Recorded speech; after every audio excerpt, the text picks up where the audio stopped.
할렐루야, 감사합니다. 오늘 또 하루를 허락하시사 우리가 교회에 모여서 경배와 찬양과 예배를 올려드릴 수 있게 하심을 감사드립니다.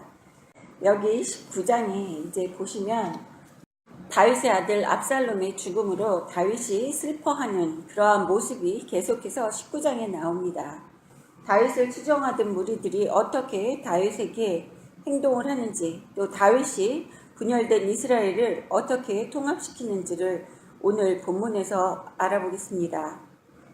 19장 1절, 어떤 사람이 요압에게 아뢰되 왕이 압살롬을 위하여 울며 슬퍼하시나이다 하니 왕이 그 아들을 위하여 슬퍼한다 하니 그 날에 백성들에게 들림에 그 날의 승리가 모든 백성에게 슬픔이 된지라. 그 날에 백성들이 싸움에 쫓겨 부끄러워 도망한같이 가만히 성읍으로 들어가니라. 왕이 그의 얼굴을 가리고 큰 소리로 부르되 내 아들 압살롬아 압살롬아 내 아들아 내 아들아 하니 요압이 집에 들어가서 왕께 말씀드리되 왕께서 오늘 왕의 생명과 왕의 자녀의 생명과 처첩과 비빈들의 생명을 구원한 모든 부하들의 얼굴을 부끄럽게 하시니 이는 왕께서 미워하는 자는 사랑하시며 사랑하는 자는 미워하시고 오늘 지휘관들과 부하들을 멸시하심을 나타내심이라. 오늘 내가 깨달으니 만일 압살롬이 살고 오늘 우리가 다 죽었다면 왕이 마땅히 여기실 뻔하였나이다. 이제 곧 일어나 나아가 왕이 부하들의 마음을 위로하여 말씀하옵소서. 내가 여호와를 두고 맹세하옵나니 왕이 만일 나가지 아니하시면 오늘 밤에 한 사람도 왕과 함께 머물지 아니할지라. 그리하면 그 화가 왕이 젊었을 때부터 지금까지 당하신 모든 화보다 더욱 심하리이다 하니 왕이 일어나 성문에 앉음에 어떤 사람이 모든 백성에게 말하되 왕이 문에 앉아 계신다 하니 모든 백성이 왕 앞으로 나아오니라. 여기 1절부터 8절까지는 압살롬의 반역 행위를 징계한 것은 온 이스라엘이 마땅히 기뻐할 일이었음에도 불구하고 다윗이 너무 슬퍼하는 것을 보고 다윗을 추종하던 부하들과 백성들이 싸움에서 져서 도망쳐서 들어오는 사람들처럼 조용히 성읍으로 들어온 것을 보실 수 있습니다. 이것은 다윗 왕을 사랑하는 그 추종자들의 모습을 여기에서 보실 수 있습니다. 이렇게 사랑을 한다고 하면 아껴주는 사람이 슬퍼할 때는 같이 슬퍼하고 기뻐할 때는 같이 기뻐하는 거예요. 그래서 주변에서 이 사람이 나를 사랑하는지 나를 아껴주는 사람인지 그것을 알아보기 위해서는 슬퍼할 때 얼마나 나의 마음을 배려를 하는가를 보면 우리는 그 사람에 대해서 구분을 하실 수 있다는 것이에요. 기뻐할 때는 당연히 옆에 와서 같이 기뻐해 줍니다. 대부분의 사람들은 잔치는 좋아해요. 그렇지만 이렇게 비통하고 애통해하는 그러한 집은 좋아하지 않습니다. 여러분도 남을 배려할 줄 아는 그러한 마음이 있어야지 되는 것이고 여러분이 또 관가하시는 것이 우리가 이 세상을 살면서 내가 진심으로 이 사람을 사랑하는지 이 사람을 아끼는지 이 사람이 나의 둘도 없는 친구인지를 내 자신이 구분을 못할 때가 많이 있습니다. 좋은 게 좋다고 어울리다 보니까 나도 착각을 하면서 사는 그러한 부분이 너무 많이 있어요. 인생에서 시간이라는 것은 안개와 같이 잠깐 왔다 가는 것이에요. 근데 그 안개와 같이 잠깐 왔다 가는 그 짧은 시간에 내 삶에서 필요 없는 사람들 그리고 내가 진심으로 아끼는 사람이 아닌 사람을 위해서 내가 시간을 쓴다는 것은 그 귀중한 보물을 잃는 거나 마찬가지인 것입니다. 그것을 중요하게 생각을 하셔야지 되는 것이고 나를 제일 아끼고 나를 제일 사랑하시는 분이 누구신가 라는 생각을 한번 해봐야지 되는 것입니다. 이 세상에서 나를 제일 사랑하는 분은 하나님 아버지시고 예수님이십니다. 또 보혜사 성령님이 나와 함께 하시는데 내가 이 세상 사람들과 어울리면서 시간이 없어서 나를 그렇게 아끼고 사랑하시는 하나님과의 관계에 대해서 소홀해서는 안 된다는 것이에요. 또 그리고 내 가족에 대해서 여러분들은 가치 있는 시간이 중요하고 사랑한다는 말 한마디 하는 것보다 얼마나 큰 의미가 있는지를 모릅니다. 그래서 모든 사람들은 행실에서 그 사람에 대한 애착도가 나오는 것입니다. 4절에 보시면 왕이 그의 얼굴을 가리고 큰 소리로 부르되 내 아들 압살롬아 압살롬아 내 아들아 내 아들아 하니, 여기에서 보시면 모든 사람들이 다윗이 아주 위대한 사람이고 대단한 통치자였다고 생각을 하는 사람들이 많이 있지만, 이렇게 사무엘 하를 읽다 보면은 사무엘 상에서 왕까지 즉위할 때까지 그러한 그 당당했던 모습은 없어지고 자신의 아들에 대한 애착심, 그 자신의 피부치에 대한 애착심을 강하게 드러내는 모습을 우리는 볼 수 있습니다.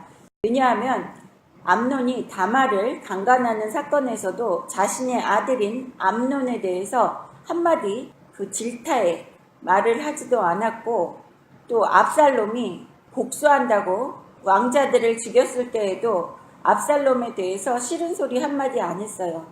그리고 여기에서 보시면 압살롬의 반역으로 인해서 전쟁이 일어났고, 그 전쟁으로 인해서 통일된 북이스라엘과 남유다가 다시 분열이 되고, 또 자신이 쫓겨다니고 많은 사람이 죽어나갔음에도 불구하고 여기 다윗은 그 주변 것은 신경 안 쓰고 내 것에만 집착하는 것을 보실 수 있어요. 압살롬아 압살롬아 내 아들아 내 아들아. 똑같이 우리와 같은 사람입니다. 우리가 아무리 거룩한 척, 성인인 척, 올바른 척 해도 우리는 내 거는 아끼는 그러한 마음이, 이기적인 마음이 항상 있다는 것을 다윗을 보면서도 알 수 있습니다. 성경에서 손꼽아지는 다윗 또한 이렇게 이기적인 모습을 드러냈을 때에 요압이 진노를 하죠.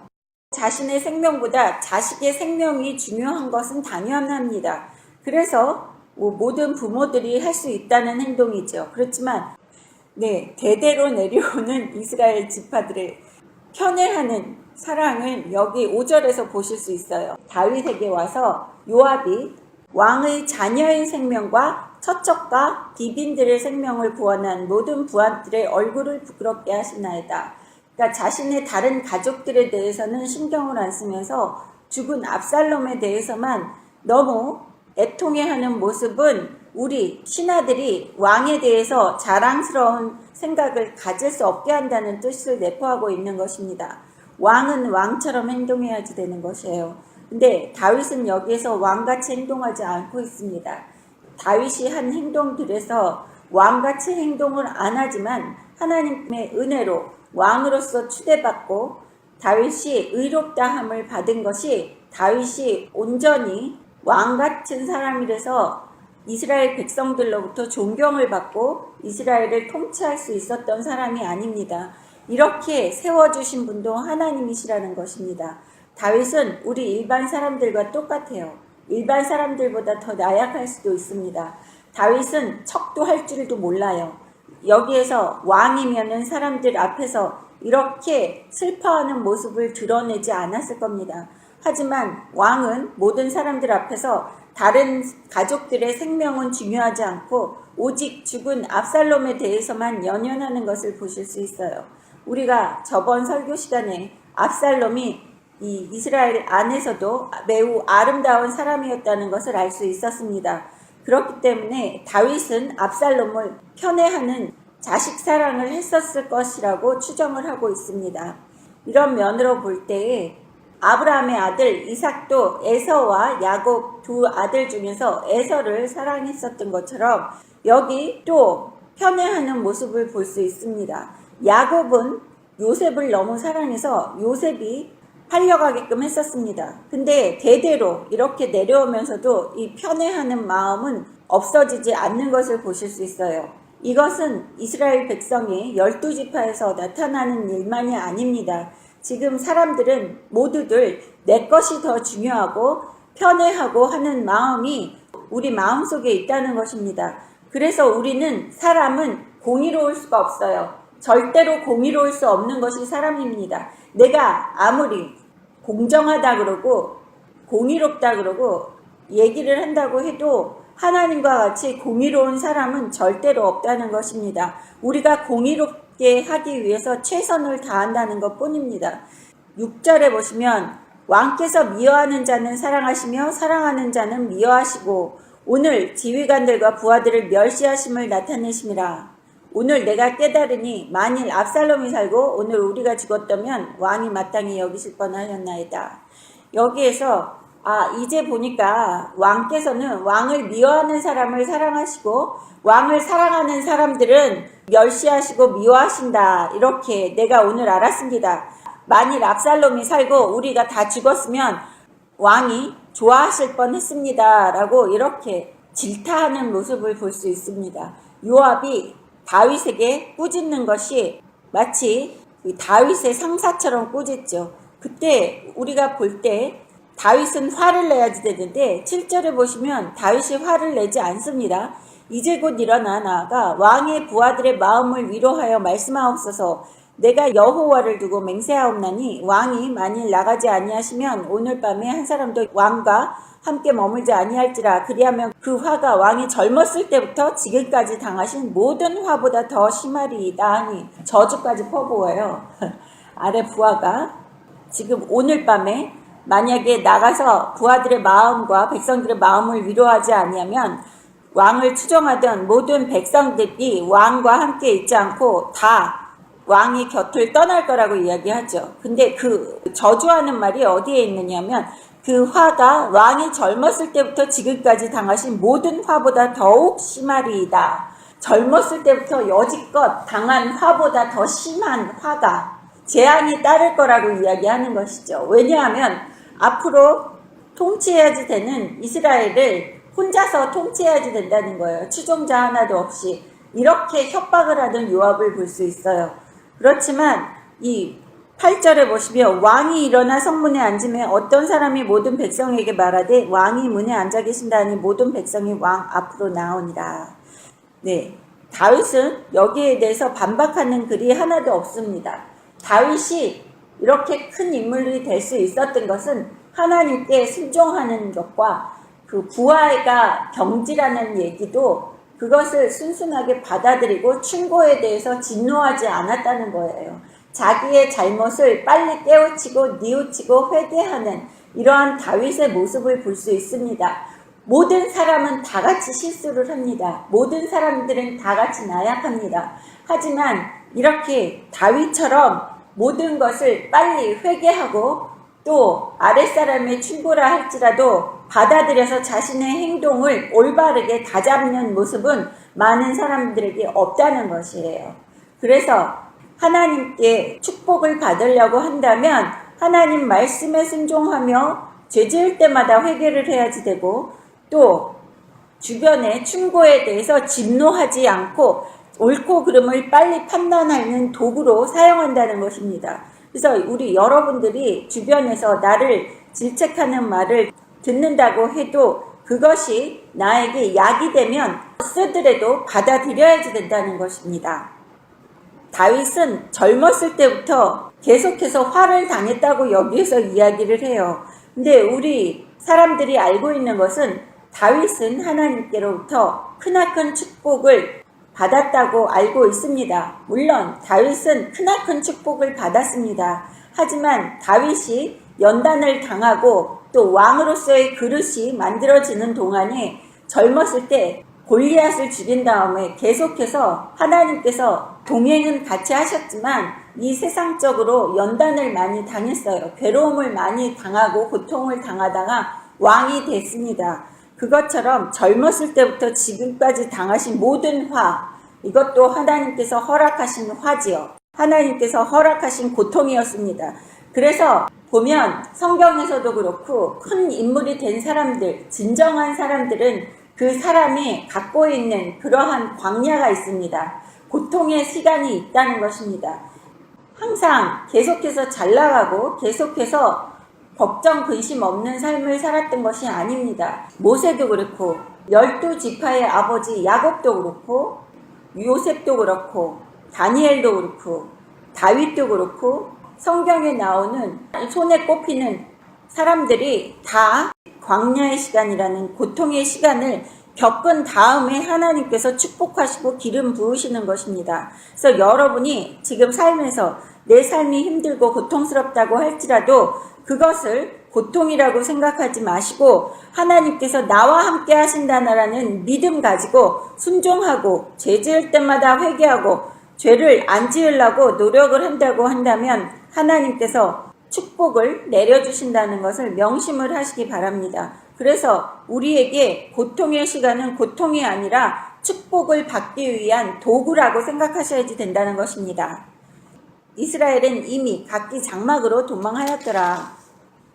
이스라엘 모든 지파 백성들이 변론하여 이르되 왕이 우리를 원수의 손에서 구원하여 내셨고 또 우리를 블레셋 사람들의 손에서 구원하셨으나 이제 압살롬을 피하여 그 땅에서 나아가셨고 우리가 기름을 부어 우리를 다스리게 한 압살롬은 싸움에서 죽었거늘 이제 너희가 어찌하여 왕을 도로 모셔올 일이 잠잠하고 있느냐 하니라. 네, 여기에서 이스라엘 지파들에게 압살롬 때문에 쫓겨난 다윗이 자신을 왕으로 다시 불러들이지 않는 상황을 이야기하고 있는 것을 보실 수 있습니다.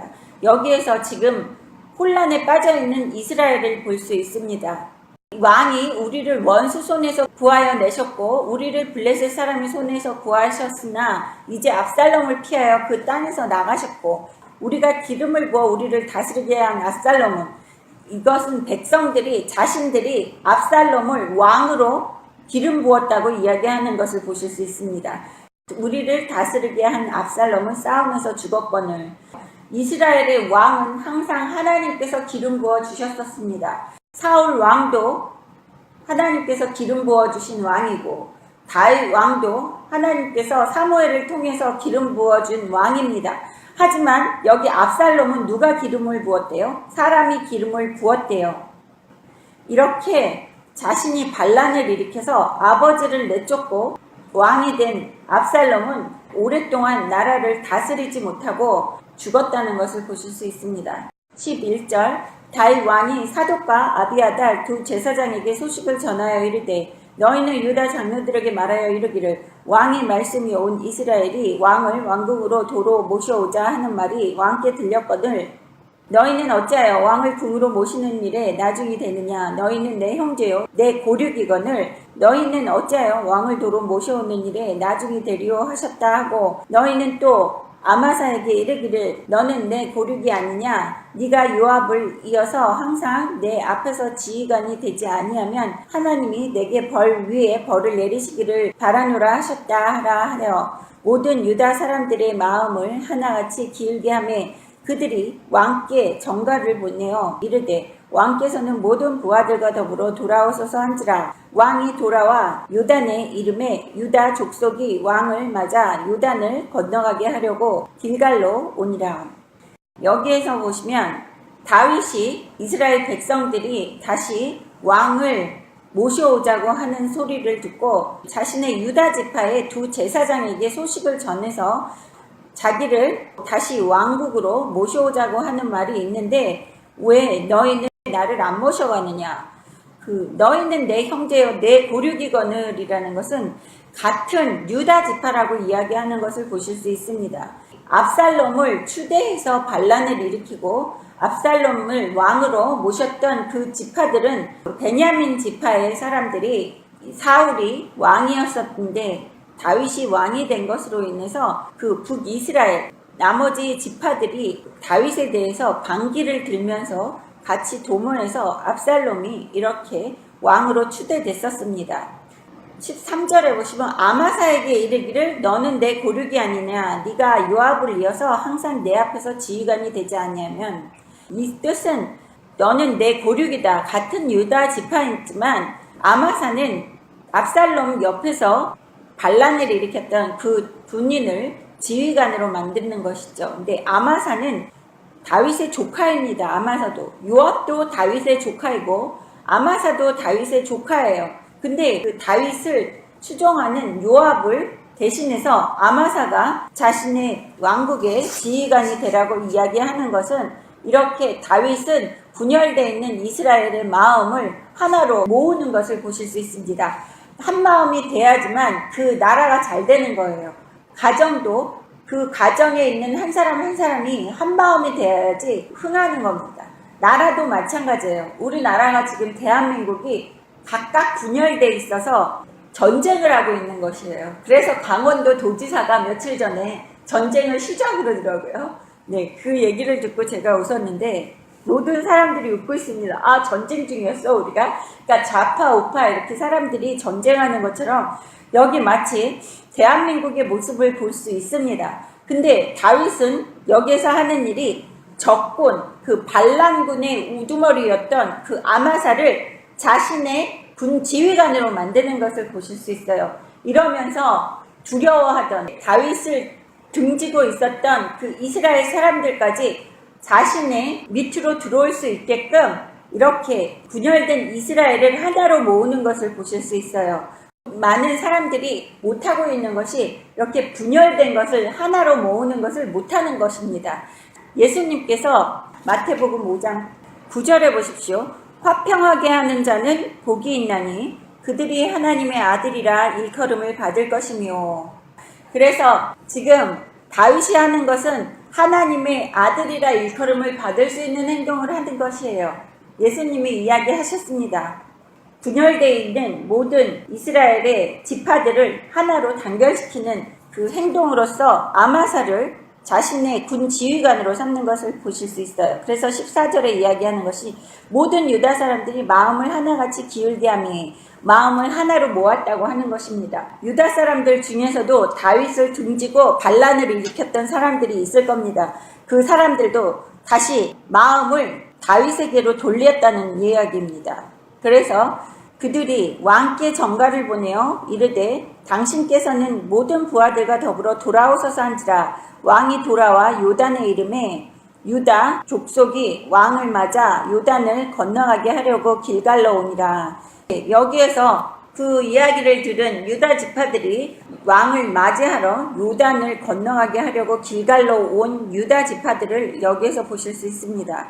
16절 보시겠습니다. 바후림에 있는 베냐민 사람 게라의 아들 시므이가 급히 유다 사람과 함께 다윗 왕을 맞으러 내려올 때 베냐민 사람 1000명이 그와 함께하고 사울 집안의 종 시바도 그의 아들 15과 종 20명과 더불어 그와 함께하여 요단강을 밟고 건너 왕 앞으로 나오니라. 왕의 가족을 건너가게 하며 왕이 좋게 여기는 대로 쓰게 하려 하여 나룻배로 건너가니 왕이 요단을 건너가게 할 때에 게라의 아들 시므이가 왕 앞에 엎드려 왕께 아뢰되 내 주여 원하건대 내게 죄를 돌리지 마옵소서. 내 주 왕께서 예루살렘에서 나오시던 날에 종이 패역한 일을 기억하지 마시오며 왕의 마음에 두지 마옵소서. 왕이 종 내가 범죄한 줄 아옵기에 오늘 요셉의 온 족속 중 내가 먼저 내려와서 내 주 왕을 영접하나이다 하니.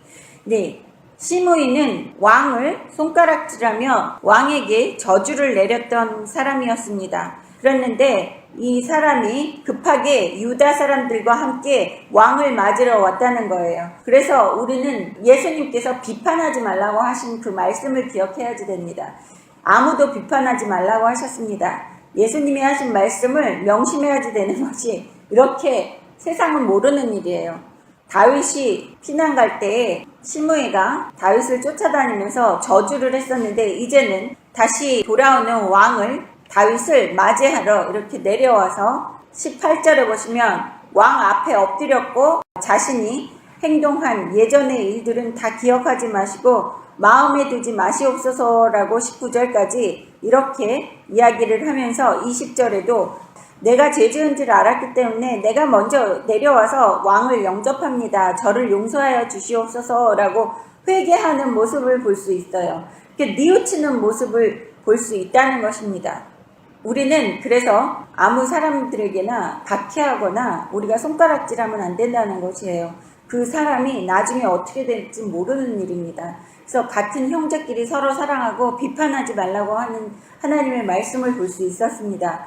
근데 중요한 것은 제가 항상 말씀드리지만 같은 하나님의 자녀끼리는 절대로 비판하거나 손가락질하거나 해서는 안 되는 것이에요. 왜냐하면 우리는 한 아버지이기 때문입니다. 같은 가족이기 때문입니다. 근데 여기에서 왕이 돌아올 때 왕을 맞이하러 나온 사람들 보면은 대부분이 다윗을 등지고 다윗을 내쫓은 사람들이 대부분 여기 모여온 것을 볼 수 있어요. 17절에 보시면 여기 베냐민 사람 1000명, 베냐민 사람들은 일대 왕 사울의 지파입니다. 그래서 베냐민 족속이 제일 많이 다윗에 대해서 반대파를 형성했을 겁니다. 그래서 베냐민 지파가 제일 많이 왔고, 그와 함께 또 사울의 집안의 종 시바, 요나단의 아들 무비보셋의 재산을 자신 걸로 만들어서 누리면서 15아들과 20명의 종을 거느렸던 그 사울 집안의 종 시바도 같이 여기에서 오는 것을 보실 수 있어요. 맞이하러 와서 호들갑을 떨고 앞에서 아양 떨고 애교 떠는 사람들은 심히 의심스럽다는 거죠. 그 사람들은 계속해서 이렇게 왔다 갔다 여기 붙었다 저기 붙었다 할 수 있는 가능성이 많이 있는 사람들입니다. 그래서 현재를 살고 있는 우리들도 우리의 행실을 어떻게 해야지 되는지를 여기에서 알려주는 것이고, 또 이러한 행실을 가지고 있는 사람들, 너무 친한 척, 또 극에서 극으로 가는 사람들에 대해서는 우리는 조심을 해야지 된다는 것이에요. 그래서 기도할 때 좌로나 우로나 치우치지 않게 하시옵시고, 또 하나님께서 좌로나 우로나 치우치지 말라고 하신 것처럼 여기에서 보면 좌로나 우로나 극에서 극으로 치우치는 사람들은 이렇게 난감한 상황을 당하는 것을 보실 수 있습니다. 우리는 우리의 믿음을 굳건히 해서 오로지 하나님이 말씀하시는 그 말씀의 동아줄을 잡고 좌로나 우로나 치우치지 않고 하나님께로만 걸어가야지 된다는 것이에요. 21절 수르야의 아들 아비새가 대답하여 이르되 시므이가 여호와의 기름 부으신 자를 저주하였으니 그로 말미암아 죽어야 마땅하지 아니하였까 하니라. 다윗이 이르되 수르야의 아들들아 내가 너희와 무슨 상관이 있기에 너희가 오늘 나의 원수가 되느냐. 오늘 어찌하여 이스라엘 가운데 사람을 죽이겠느냐. 내가 오늘 이스라엘의 왕이 된 것을 내가 알지 못하리요 하고 왕이 시므이에게 이르되 네가 죽지 아니하리라 하고 그에게 맹세하니라. 여기에서 수르야의 아들 아비새가 죽이라고 그러는 거죠. 시므이를 뭐라고 그러냐 하면 여호와의 기름 부으신 자를 저주하였으니, 여기에서 모든 이스라엘 사람들이 다윗이 여호와의 기름 부음 받아서 왕이 됐다는 것을 인정하는 것을 보실 수 있습니다. 근데 감히 다윗을 몰아내고 10절에 보시면 우리가 기름을 부어 우리를 다스리게 한 압살롬은 싸움에서 죽었거늘, 이것은 하나님이 세우신 사람은 그 누구도 쓰러뜨릴 수가 없다는 것을 여기에서 보실 수 있습니다. 여호와의 기름 부으신 자를 저주했기 때문에 죽어야 합니다 라고 이야기하지만 22절에는 내가 오늘 이스라엘의 왕이 된 것을 내가 알지 못하리요 하고, 내가 이스라엘 왕이면서 내 백성을 어떻게 죽이겠느냐 하는 것입니다. 이렇게 마음을 넓게 하며 모든 이스라엘 백성들의 죄를 용서하고 품는 왕을 보실 수 있습니다. 이것은 다윗이 마음에 사랑이 있다는 것이죠. 사랑이 없이는 적을 용서하거나 또 품을 수가 없는 것입니다. 지금 현재 우리나라에서 일어나고 있는 것이 모든 백성들, 그 국민들을 분열시키고 하는 것이 다윗과는 너무나도 대조되는 그러한 모습을 볼 수 있습니다. 망하는 자와 흥하는 자의 차이점을 우리는 여기에서 보실 수 있습니다. 24절 사울의 손자 무비보셋이 내려와 왕을 맞으니 그는 왕이 떠난 날부터 평안히 돌아오는 날까지 그의 발을 맵신하지 아니하며 그의 수염을 깎지 아니하며 옷을 빨지 아니하였더라. 예루살렘에서 와서 왕을 맞을 때 왕이 그에게 물어 이르되 무비보셋이여 네가 어찌하여 나와 함께 가지 아니하였더냐 하니 대답하되 내 주 왕이여 왕의 종인 나는 다리를 절므로 내 나귀의 안장을 지어 그 위에 타고 왕과 함께 가려 하였더니 내 종이 나를 속이고 종인 나를 내 주 왕께 모함하였나이다. 내 주 왕께서는 하나님의 사자와 같으시니 왕의 처분대로 하옵소서. 내 아버지 온 집이 내 주 왕 앞에서는 다만 죽은 사람이 되지 아니하였나이까. 그러나 종을 왕의 상에서 음식 먹는 자 가운데에 두셨사오니 내가 아직 무슨 공의가 있어서 다시 왕께 부르짖을 수 있사오리까 하니라. 왕이 그에게 이르되 네가 어찌하여 또 내 일을 말하느냐. 내가 이르노니 너는 시바와 밭을 나누라 하니 무비보셋이 왕께 아뢰되 내 주 왕께서 평안히 왕궁에 돌아오시게 되었으니 그로 그 전부를 차지하게 하옵소서 하니라. 여기에서 다윗이 피난을 갈 때에 무비보셋의 종인 시바가 다윗에게 나갔던 것을 기억하실 수 있습니다. 그때 다윗이 시바에게 왜 무비보셋은 안 보이느냐고 물었을 때 시바가 하는 얘기가 무엇이었느냐 하면 무비보셋은 반역을 했다. 다윗 왕을 반역을 하고 자기가 나왔다고, 자기는 다윗 편이다라고 이야기를 해서 다윗이 그때 시바에게 무비보셋에 가진 모든 재산을 너에게 준다라고 얘기했었던 것을 기억하실 수 있습니다. 그랬는데 압살롬의 반역이 진압되고 다윗이 예루살렘으로 귀환했을 때 사울 집안에서 유일하게 살아남은 무비보셋이 요나단의 아들입니다. 그렇기 때문에 이 무비보셋도 요나단처럼 다윗을 사랑하는 마음을 여기 갖고 있다는 것을 보실 수 있어요. 돌아온 다윗의 눈에 보인 무비보셋은 그의 발을 맵시내지 아니하며 그의 수염을 깎지 아니하며 옷을 빨지 아니하였더라 라고 말하는 것은 발과 수염을 다듬지 않고 옷을 빨지 않았다는 것은 애도할 때 개인의 외모에 전혀 신경 쓰지 않고 있는 모습을 보여주고 있습니다. 꽃단장을 안 했다는 것입니다. 가꾸지 않았다는 것은 다윗에 대한 충성을 드러내는 것입니다. 무비보셋의 충성스러운 마음 자세는 종 시바와 재산을 나누라고 하는 다윗의 명령에 대한 응답에서도 보실 수 있는데, 여기에서 무비보셋이 얘기하는 것이 내 주 왕께서 평안히 왕궁에 돌아오시게 되었으니 그로 그 전부를 차지하게 하옵소서 하니라.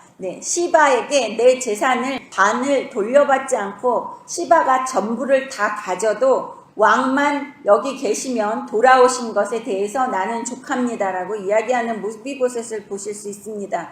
이렇게 우리가 삶에서 하나님 앞에 고백할 때 하나님 아버지께서 나를 자녀 삼아주신 것 그 하나만으로도 족합니다라는 고백을 할 수 있어야지 되는 것이에요. 여기에서 무비보셋은 요나단이 다윗의 목숨을 여러 번 구해주었기 때문에, 또 다윗도 요나단을 사랑하는 마음으로 또 요나단과 약속한 것 때문에 무비보셋을 자신의 밥상에서 먹게 했다는 것을 우리는 기억할 수 있습니다. 또 여기에서 무비보셋이 자신의 입술로 이야기하는 것을 보실 수 있어요. 종을 왕의 상에서 음식 먹는 자 가운데에 두셨사오니 내게 아직 무슨 공의가 있어서 다시 왕께 부르짖을 수 있사오리까 하니라. 여기 나를 내 아버지 집, 즉 사울 왕은, 내 할아버지는, 우리 집안은 다윗 왕을 괴롭히고 죽이려고 했는데 나를 왕자처럼 대접받게 하시고 왕의 상에서 같은 가족으로 인정해 주시고 사랑해 주셨는데 내가 무슨 염치가 있어서 왕에게 이렇게 저렇게 해달라고 이야기를 하겠습니까? 처분대로 하옵소서라고 이야기하는 것을 보실 수 있습니다. 지금 현대를 살고 있는 하나님의 자녀들이 처분대로 하옵소서라는 말을 절대 안 해요. 기도할 때 하나님 앞에 나는 이거 원하고 나는 저거 원하고 하는 말을 많이 하죠. 조건이 많습니다. 요구사항이 많아요.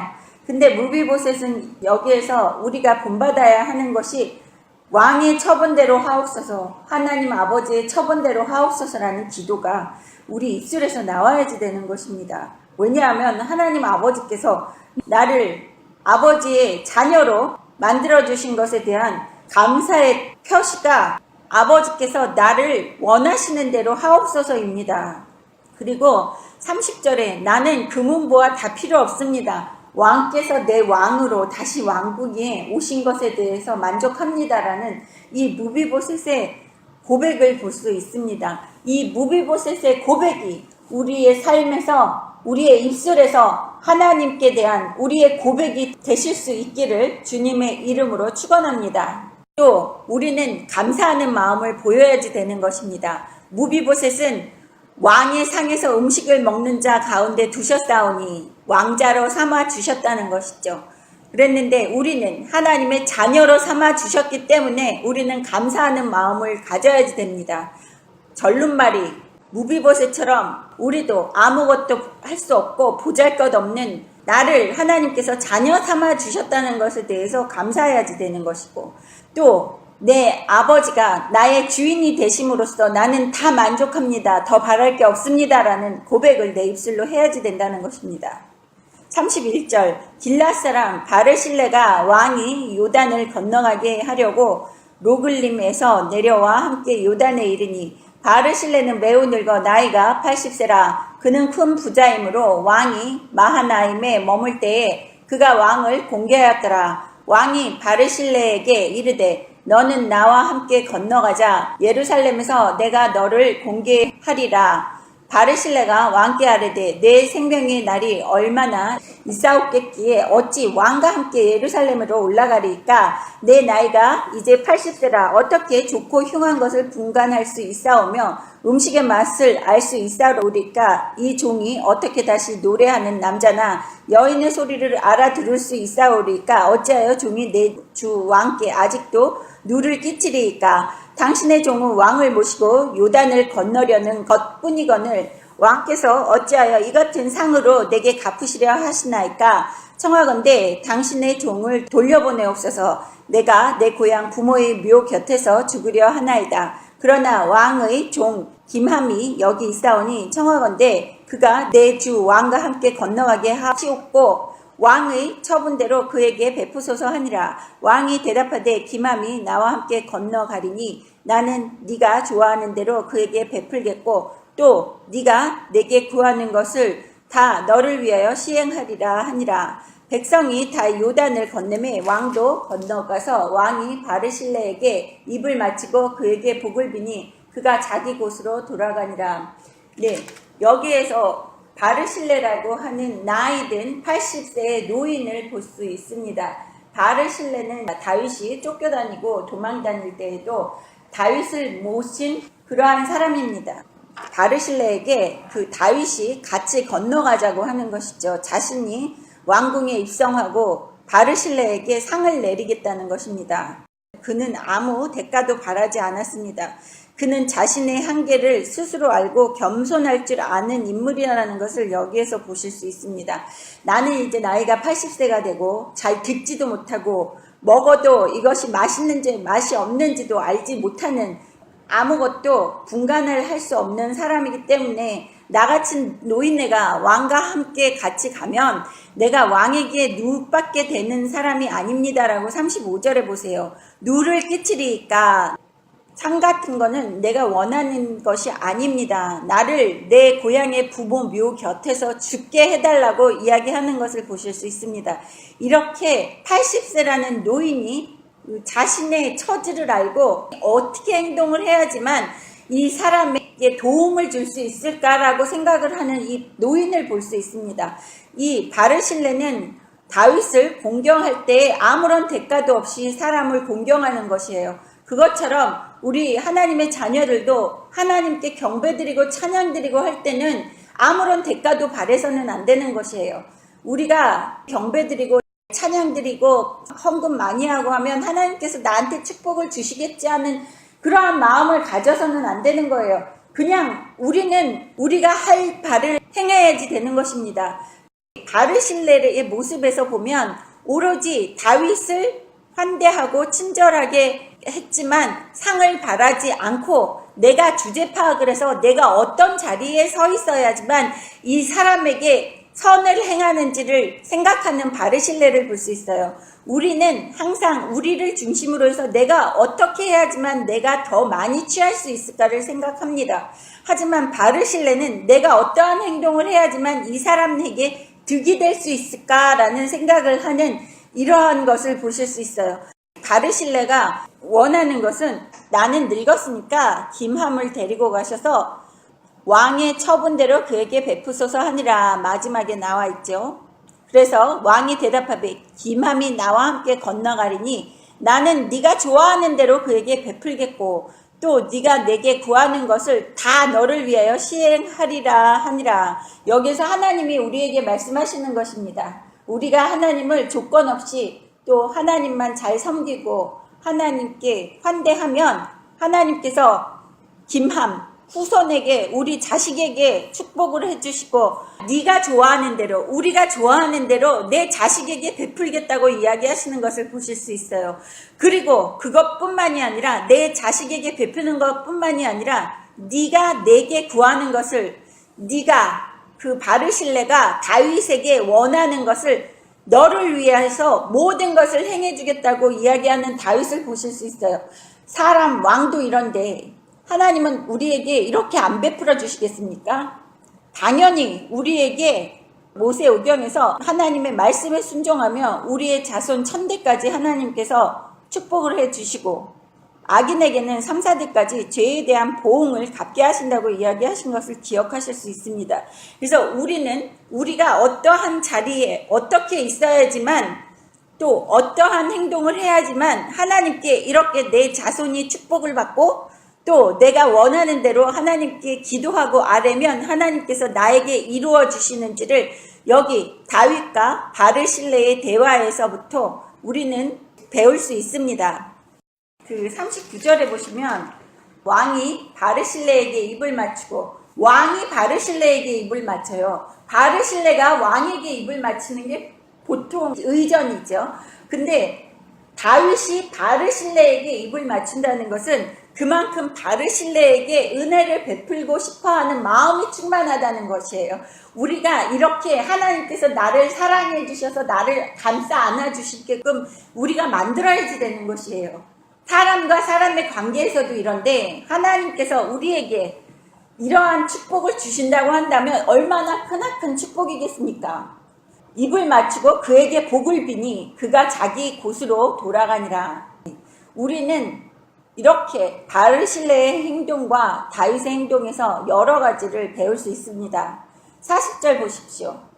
왕이 길갈로 건너오고 김함도 함께 건너오니 온 유다 백성과 이스라엘 백성의 절반이나 왕과 함께 건너니라. 온 이스라엘 사람이 왕께 나와 왕께 아뢰되 우리 형제 유다 사람들이 어찌 왕을 도둑하여 왕과 왕의 지방과 왕을 따르는 모든 사람을 인도하여 요단을 건너가게 하였나이까 하매 모든 유다 사람이 이스라엘 사람에게 대답하되 왕은 우리 종친인 까닭이라 너희가 어찌 이 일에 대하여 분내느냐 우리가 왕의 것을 조금이라도 얻어 먹었느냐 왕께서 우리에게 선물로 주신 것이 있느냐 이스라엘 사람이 유다 사람에게 대답하여 이르되 우리는 왕에 대하여 10몫을 가졌으니 다윗에게 대하여 너희보다 더욱 관계가 있거늘 너희가 어찌 우리를 멸시하여 우리 왕을 모셔오는 일에 먼저 우리와 의논하지 아니하였느냐 하나 유다 사람의 말이 이스라엘 사람의 말보다 더 강경하였더라. 네, 여기에서 보시면 아주 재미있는 이야기입니다. 네, 남북에 분쟁이 일어났는데 남쪽에 있는 유다 지파가 주동하여서 왕을 다시 궁으로 모셔왔다는 것에 대해서 이스라엘의 다른 10지파가 따지는 것입니다. 유다 지파에게. 이것은 자신들은 모셔오지 않았기 때문에 나중에 추후라도 이제 자신들에게 무슨 불똥이 떨어지지 않을까 이러한 걱정을 하고 있는 것을 보실 수 있어요. 이 이스라엘 사람이 유다 사람에게 대답하여 이르되라고 43절에 보실 수 있습니다. 그래서 이스라엘 사람들이 유다 사람들에게 따지는 거예요. 니네 혼자서 왜 다윗을 모셔왔느냐? 우리 또 다윗 통치 아래 있는데 왜 우리에게는 얘기를 안 하고 니들끼리 혼자 결정을 하고 니들끼리 왕을 모셨느냐 그러면서 우리를 멸시하여 우리 왕을 모셔오는 일에 먼저 우리와 의논하지 아니하였느냐. 여기에서 우리 왕을 모셔오는 일이라고 이야기하는 것을 보면 이스라엘 사람들도 벌써 다윗에게 항복했다는 것이죠. 다윗을 적대시하는 것이 아니라 이제 다윗에게 보복을 당할까봐 무서워서 너희 유다 지파만 왕을 모셔오고 우리를 멸시해서 우리 왕을 왜 모셔오는 것에 대해서 우리만 쏙 빼고 너희가 칭찬받을 일을 했느냐는 뜻입니다. 그랬을 때 유다 사람의 말이 이스라엘 사람의 말보다 더 강경하였더라. 말빨이 유다 사람들이 더 셌다는 거예요. 이것은 유다 지파가 남북으로 갈라져 있을 때 남쪽에 유다 지파가 왕을 다윗으로 모셨기 때문에 그리고 유다 지파의 소속이기 때문에 유다 지파가 더 말이 강하다는 것이죠. 하지만 북이스라엘을 형성하고 사울의 아들 이스보셋을 그 10지파가 추대해서 북이스라엘로 만들었었던 것을 기억하실 수 있습니다. 그래서 말빨이 유다 지파가 더 강경했다고 하는 것입니다. 그래서 사람들은 항상 분간을 잘하고 줄을 잘 서야지 돼요. 그래서 늘 하나님의 줄에 서 있는 여러분이 되시기를 주님의 이름으로 축원합니다.